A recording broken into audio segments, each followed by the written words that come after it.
Desde que os primeiros seres humanos pisaram no planeta Terra, a nossa espécie precisa se relacionar com a natureza. Afinal, é da natureza que o ser humano tira os recursos necessários para a sua sobrevivência. Mas a relação do homem com a natureza passou por diversas transformações ao longo da história.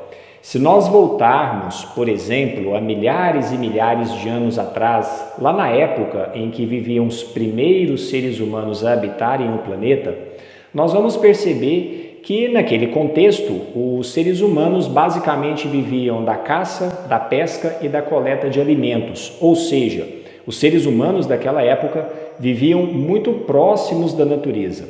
Havia, portanto, um vínculo muito forte entre os homens e o meio ambiente no qual eles estavam inseridos. Não por acaso, naquela época, a relação com a natureza era uma relação muitas vezes marcada pelo respeito, pela reverência, pelo temor. Tanto que, se nós analisarmos algumas religiões muito antigas, algumas culturas muito antigas, algumas inclusive estão presentes no mundo até hoje, nós vamos perceber exatamente isso. Elementos da natureza são considerados sagrados para diversas culturas que nós temos ao redor do mundo, principalmente culturas que são muito antigas. Por quê? Porque durante muito tempo a relação do homem com a natureza era muito próxima, o vínculo do ser humano com a natureza era muito forte.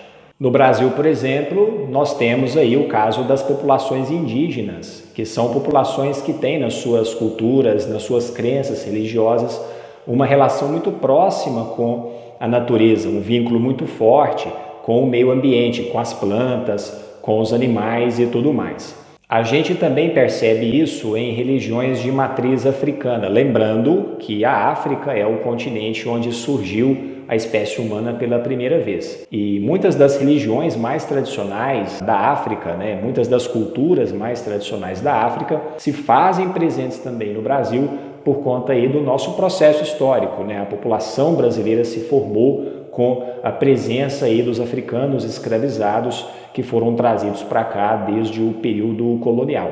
E em muitas dessas culturas e religiões de matriz africana nós percebemos exatamente o aspecto sagrado que é assumido por diversos elementos da natureza. Vejamos o caso do candomblé. O candomblé é uma religião baseada na crença nos orixás. E alguns orixás do candomblé, só para vocês terem uma noção, como está aparecendo aqui no slide agora na tela, alguns orixás do candomblé são associados justamente a elementos da natureza. No caso dessa gravura que está aparecendo na tela, uma gravura inclusive feita aí pelo artista Caribé, nós temos exatamente alguns orixás que são cultuados no candomblé e existem dois aqui que merecem uma atenção. Nós temos Xangô, que aparece aqui mais à frente, e Xangô é um orixá que normalmente é associado ao fogo, aos raios, aos trovões. Mais ao fundo nós temos a figura de Oxum.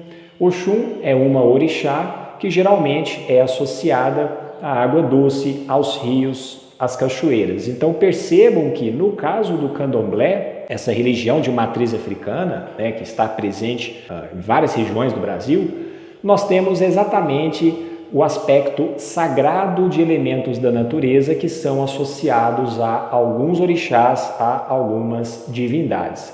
Mas, se você acha que esse aspecto sagrado da natureza só está presente nas culturas indígenas e nessas culturas, nessas religiões de matriz africana, você está enganado. Vejamos o caso do Japão, a cultura japonesa, que é uma cultura milenar, também bastante antiga aí na história da humanidade. No Japão, existe uma forma de religião, uma forma de espiritualidade que é chamada de Shintoísmo.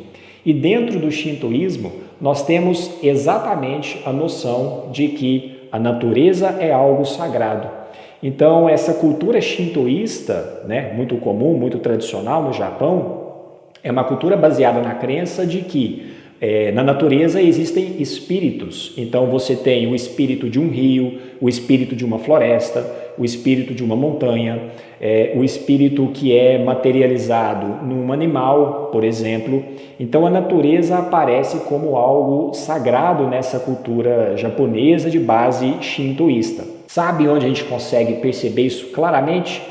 Quando nós assistimos aos filmes do Estúdio Ghibli, né? O Estúdio Ghibli, que é um estúdio de cinema japonês, que há algumas décadas vem produzindo, né? Vem lançando vários filmes de animação, contando as histórias dos mais variados tipos. Alguns filmes do Estúdio Ghibli tratam exatamente desse assunto, a relação dos seres humanos com a natureza. Eu tenho aqui alguns exemplos desses filmes no próximo slide, né, que está aparecendo agora aqui na tela para vocês. Meu Amigo Totoro, A Grande Batalha dos Guaxinins, Princesa Mononoke, A Viagem de Chihiro, são alguns dos filmes do Estúdio Ghibli que exploram a relação do homem com a natureza.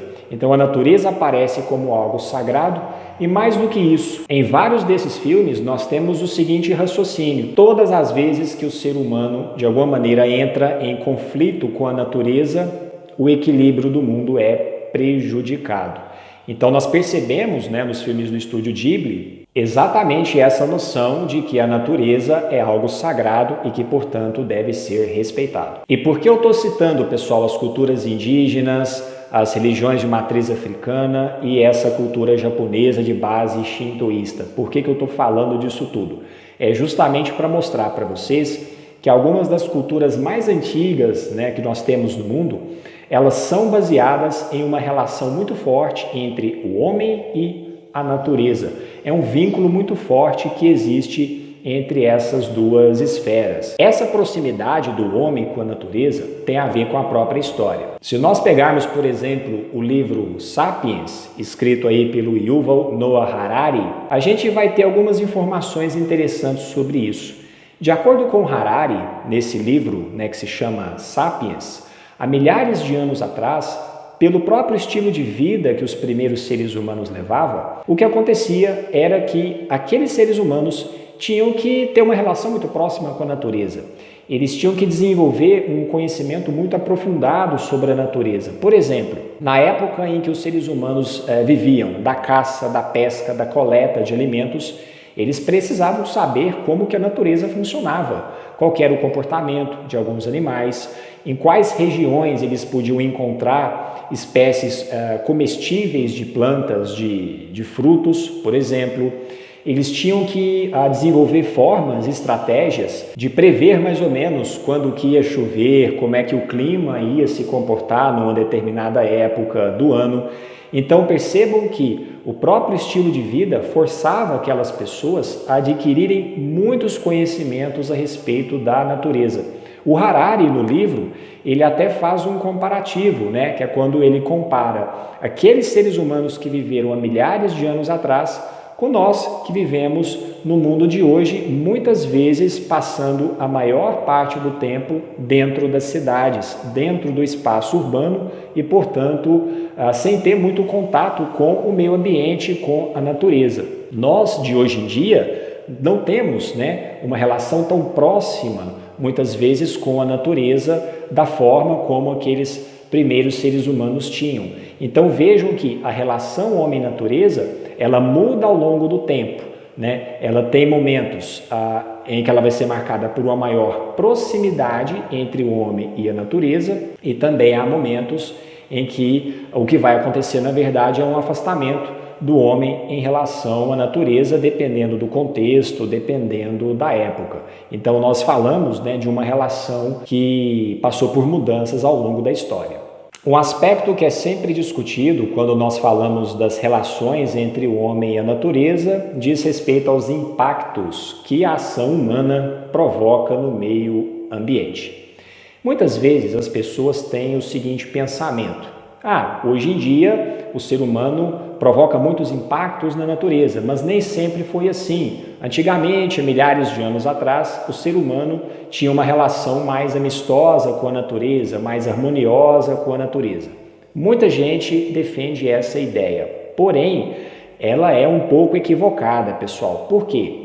É claro que existem, né, diferenças de nível, né, do impacto que o ser humano provoca na natureza, mas o fato é que, independente do nível desse impacto, o ser humano sempre provoca algum tipo de impacto na natureza.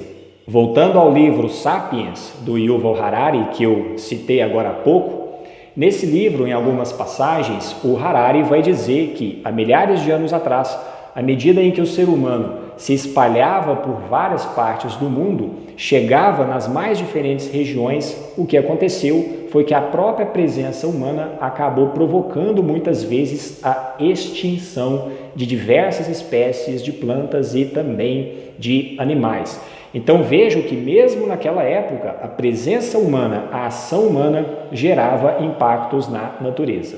Agora é claro, esses impactos sobre a natureza, eles vão ficando cada vez mais intensos à medida em que o ser humano foi desenvolvendo tecnologias, ferramentas e todo o seu conhecimento científico. Momento importante desse processo foi quando os primeiros seres humanos começaram a praticar a agricultura. Por que a prática agrícola provoca diversos impactos no meio ambiente? Ora, para você cultivar os alimentos, você precisa mexer no solo, você precisa mexer nas reservas de água, você acaba interferindo nas espécies de plantas que vão ser cultivadas em maior quantidade e, portanto, vão ter mais possibilidade de se reproduzirem com o passar do tempo. Então vejam que a prática agrícola, ela acaba gerando muitos impactos na natureza.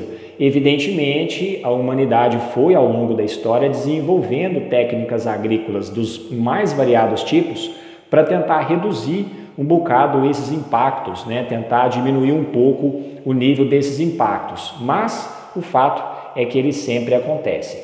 No caso da Idade Média, por exemplo, na Europa, na época lá do feudalismo, isso ficou muito evidente. Só para vocês terem uma noção, quando a população europeia da época começou a crescer, né, um pouco ali depois do ano 1000 depois de Cristo, isso gerou a necessidade de se aumentar a produção de alimentos. E aí, pessoal, o meio ambiente da época sofreu um bocado. Desmatamento, drenagem de pântanos, construção de aterros nas áreas mais próximas do mar, quer dizer, uma série de práticas, uma série de ações humanas que acabaram levando a transformações no meio ambiente ali do continente europeu. E naquela época, Idade Média, feudalismo, havia também um elemento cultural importante, que era a presença muito forte da Igreja Católica, a presença aí dessa mentalidade religiosa, dessa mentalidade cristã. Por que esse aspecto cultural é importante? Porque na época ele vai interferir no modo como os homens daquele período lidavam com a natureza, com as plantas e com os animais. A gente percebe um pouco de como o homem medieval olhava para a natureza, analisando o próprio conteúdo da Bíblia. Então, quando nós lemos, né, o livro de Gênesis, que é o primeiro livro da Bíblia, existe um trecho muito interessante, que é o trecho no qual está sendo narrada a história da criação do mundo, né, a história de quando Deus teria criado o mundo. E aí, o livro de Gênesis diz o seguinte para a gente: Deus disse: façamos o homem à nossa imagem, como nossa semelhança, e que eles dominem sobre os peixes do mar, as aves do céu, os animais domésticos, todas as feras e todos os répteis que rastejam sobre a terra. Deus criou o homem à sua imagem, a imagem de Deus ele o criou. Homem e mulher ele os criou. Deus os abençoou e lhes disse: sede fecundos, multiplicai-vos, enchei a terra e submetei-a. Dominai sobre os peixes do mar, as aves do céu e todos os animais que rastejam sobre a terra. Deus disse: eu vos dou todas as ervas que dão semente, que estão sobre toda a superfície da terra, e todas as árvores que dão frutos, que dão semente. Isso será vosso alimento. A todas as feras, a todas as aves do céu, a tudo que rasteja sobre a terra e que é animado de vida, eu dou como alimento toda a verdura das plantas. E assim se fez. Deus viu tudo o que tinha feito e era muito bom. Houve uma tarde e uma manhã, sexto dia. Esse trecho do livro de Gênesis é muito interessante porque, de acordo com esse trecho, como vocês devem ter percebido, cabe ao homem, cabe ao ser humano dominar a natureza.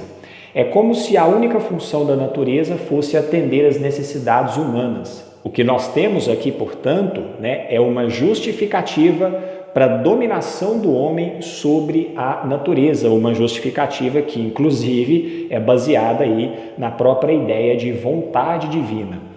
E por que eu estou fazendo questão de apontar para esse aspecto cultural da mentalidade que era comum na Europa durante a Idade Média? Porque se vocês forem parar para pensar, essa forma de enxergar as coisas, essa forma de interpretar a relação do homem com a natureza é o que vai acabar, de certa forma, orientando o comportamento dos europeus, principalmente a partir do século XV, quando os europeus começam aí a passar por todo o processo de grandes navegações, expansão marítima, colonização de outras partes do mundo.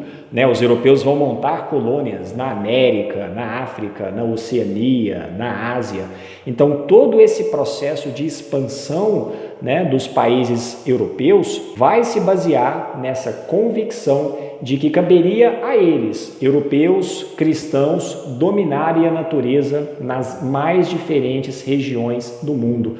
Isso acabou servindo de justificativa para que os europeus dominassem também os povos de outras regiões do mundo. Quer dizer, essa mentalidade da época é uma mentalidade que vai continuar se fazendo presente durante a Idade Moderna, durante esse período, como eu disse, das grandes navegações, da expansão marítima, da colonização, e é uma mentalidade que vai, de certa forma, permitir que os europeus se sentissem mais à vontade, vamos dizer assim, para dominar outras regiões do mundo e também para exercer um controle sobre as populações de outras regiões do planeta. É como se o europeu se sentisse no direito de extrair da natureza tudo aquilo que a natureza tivesse para oferecer em qualquer parte do mundo. E se na passagem da Idade Média para a Idade Moderna o europeu já olhava para a natureza como algo a ser explorado por ele, isso vai ficar ainda mais intenso a partir do século XVIII, quando nós temos aí o desenvolvimento da Revolução Industrial. Revolução Industrial que, como vocês sabem, começou na Inglaterra e depois acabou se espalhando para outras partes da Europa e chegou inclusive também nos Estados Unidos e, com o passar do tempo, em outras regiões do mundo. Por que a Revolução Industrial marca o início de um momento da história importante dentro aí das relações do homem com a natureza? Ora, a Revolução Industrial, se você for parar para pensar, ela vai acabar provocando uma série de transformações no estilo de vida de boa parte das pessoas ao redor do mundo. Para começar, você tem fontes de energia novas que passam a ser utilizadas em maior escala, como por exemplo os combustíveis fósseis, primeiro o carvão, que foi muito importante, depois o petróleo também, que são fontes de energia que vão permitir aí um funcionamento mais dinâmico, mais rápido das máquinas, das fábricas modernas que vão começar a surgir a partir do século XVIII. A Revolução Industrial também marca uma fase da história da humanidade em que você tem muitas novas invenções que vão aparecer. Nós temos a máquina a vapor, nós temos o tear mecânico, quer dizer, é todo um desenvolvimento tecnológico que vai começar a acontecer a partir do século XVIII. Uma das grandes novidades da Revolução Industrial foi a invenção, o surgimento de novas mercadorias, que acabaram provocando alterações aí no padrão de consumo das pessoas em diversas partes do mundo. Faça uma pesquisa depois no Google e tente descobrir os tipos de mercadorias, de produtos que nós usamos no dia a dia que surgiram há pouco tempo na história, quer dizer, nos últimos 200, nos últimos 300 anos. Tudo isso começa a acontecer de maneira mais rápida a partir da Revolução Industrial. Em meio a todas essas transformações, na época da Revolução Industrial, século XVIII, XIX, muita gente começou a dizer que com a Revolução Industrial a humanidade estava começando a vivenciar uma fase de progresso, de evolução. Havia uma crença, portanto, que o desenvolvimento científico, tecnológico, iriam permitir a solução, a resolução de diversos problemas enfrentados pela humanidade. Havia, portanto, um otimismo no ar. Claro, nem todo mundo compartilhava desse otimismo na época. Muitas pessoas desconfiavam, dos efeitos aí da Revolução Industrial. De qualquer forma, esse discurso do progresso da humanidade começou a se fazer muito presente naquela época. E isso vai acabar envolvendo as mais diferentes regiões do planeta. Por quê? Porque quando os países europeus começam a desenvolver a Revolução Industrial, e depois os Estados Unidos também, alguns outros países em outras partes do mundo, qual que foi o desafio? Não havia matérias-primas suficientes para abastecer as fábricas, para abastecer as indústrias. E aí, pessoal, o que os países industrializados começaram a fazer? Eles começaram a buscar essas matérias-primas em outras regiões do planeta, principalmente no continente africano e também no continente asiático, mas em outras partes do mundo também. É nesse contexto que vai se desenvolver no século XIX o chamado imperialismo. Então, alguns países, principalmente países europeus como Inglaterra, França, Bélgica, vão buscar estabelecer colônias em outras partes do mundo para terem de onde tirar matérias-primas para abastecer as indústrias que agora estavam sendo instaladas, estavam sendo criadas aí na Europa. Além disso, estabelecendo colônias em outras partes do mundo, esses países também tinham a possibilidade de terem mercados consumidores para suas mercadorias industrializadas nos outros continentes. Então vejam que a Revolução Industrial e o chamado imperialismo do século XIX são dois processos que vão se desenrolar aí ao mesmo tempo. Um está relacionado ao outro. Eu não vou nesse vídeo detalhar as consequências desse imperialismo para os povos africanos ou povos asiáticos. É um assunto para um outro vídeo que certamente eu vou fazer aqui no canal num futuro próximo. Mas o que eu quero que vocês percebam é que todo esse processo da Revolução Industrial, da criação aí de novas mercadorias e de novas tecnologias, vão mudar, vão alterar o estilo de vida dos seres humanos em várias partes do mundo, tá certo? Você tem aí, a partir dos séculos XVIII, XIX, o maior uso da energia elétrica, o maior uso de minérios, você tem o petróleo se tornando um produto importante na história da humanidade, porque você tem a invenção do automóvel, você tem a invenção, depois aí de outros meios de transporte também. Você tem o desenvolvimento dos meios de comunicação, da tecnologia digital, da robótica, que a gente já está mais ou menos no século XX, já entrando no século XXI, que é o nosso século atual, onde você tem indústria química, biotecnologia, quer dizer, aquele processo inaugurado pela Revolução Industrial de desenvolvimento científico e de desenvolvimento tecnológico, de certa forma, ele continua se desenrolando até hoje, ele continua acontecendo até hoje com todas essas tecnologias que surgem no nosso mundo a todo momento.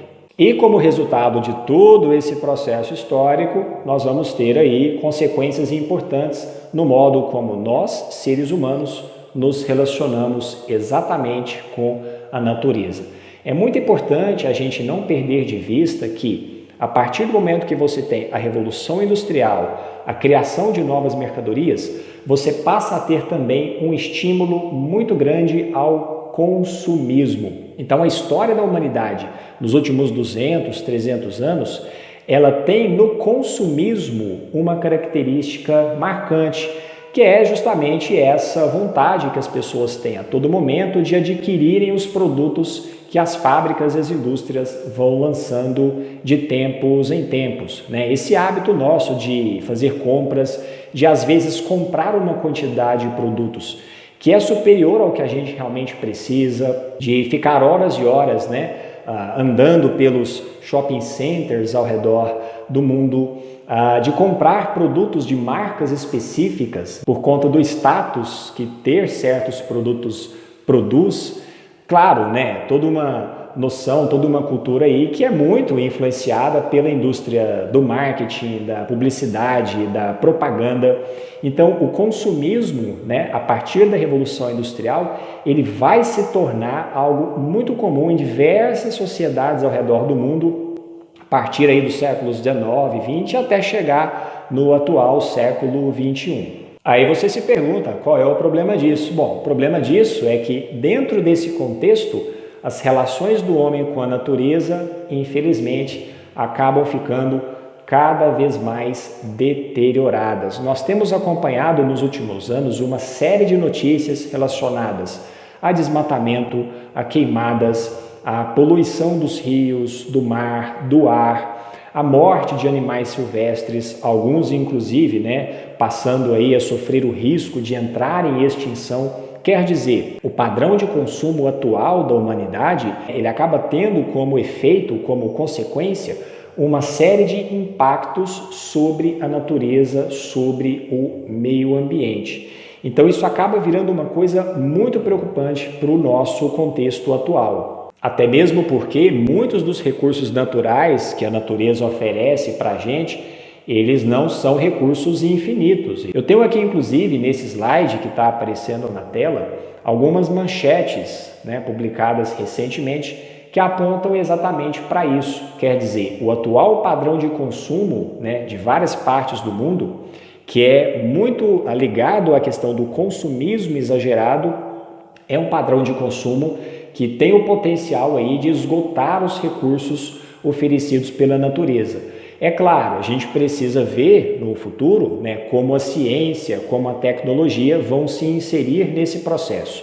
Há quem acredite que o desenvolvimento científico, o desenvolvimento tecnológico por si só, vão conseguir resolver esse problema, quer dizer, garantir o atendimento às necessidades humanas ao mesmo tempo em que vai ser possível preservar a natureza. Outras pessoas já desconfiam um pouco dessa capacidade da ciência, dessa capacidade da tecnologia de resolver esse desafio que nós temos diante de nós. A grande questão aqui, mais do que desenvolver ciência e tecnologia para conseguirmos ter um desenvolvimento sustentável do ponto de vista ambiental, o que se faz necessário também nos dias de hoje é que nós repensemos a nossa relação com a natureza, que, como eu disse, passou por mudanças ao longo da história. Então, se você teve momentos da história onde grupos humanos viviam muito próximos da natureza e desenvolveram com a natureza uma relação de respeito, de reverência, de temor, hoje nós temos uma dificuldade. Muitos de nós vivem nas grandes cidades, afastados do meio ambiente, do espaço natural. Quantos de nós têm a oportunidade no seu dia a dia, de repente, de irem a uma cachoeira, de irem a uma floresta? Nem todos de nós temos essa oportunidade. E isso gera uma dificuldade no sentido de que muitas vezes muitos de nós não conseguem desenvolver essa relação de respeito, de proximidade com a natureza. É algo que nós certamente precisamos trabalhar do ponto de vista da nossa cultura, da nossa visão de mundo e da nossa mentalidade. Se você acha que é muito difícil mudar essa cultura em relação à natureza, o modo como nós olhamos para a natureza, lembro mais uma vez, as relações do homem com a natureza mudaram ao longo do tempo. Quer dizer que elas podem continuar mudando. E se você quer aprender um pouco mais sobre esse assunto, eu recomendo o livro O Homem e o Mundo Natural, escrito por Keith Thomas, que é um livro que comenta um pouco dessas mudanças nas atitudes do homem em relação a plantas, em relação a animais, ao longo do tempo. É claro que o livro é ambientado numa época específica, ele trata de uma época específica, sobretudo na Inglaterra, mas várias coisas que são ditas pelo Keith Thomas nos ajudam a pensar, nos ajudam a refletir no modo como nós hoje olhamos para a natureza, no modo como nós lidamos com a natureza, com as plantas e com os animais. E é isso, pessoal, um vídeo mais longo hoje, espero que vocês tenham gostado. Se gostou, deixa o like, aproveita, se inscreve também no canal, caso você ainda não seja inscrito, e não custa nada pedir, por favor, compartilhe o vídeo nas suas redes sociais. Vamos ajudar a levar esse conteúdo para mais e mais pessoas na internet. Vou ficando por aqui, vejo vocês no próximo vídeo, abraço!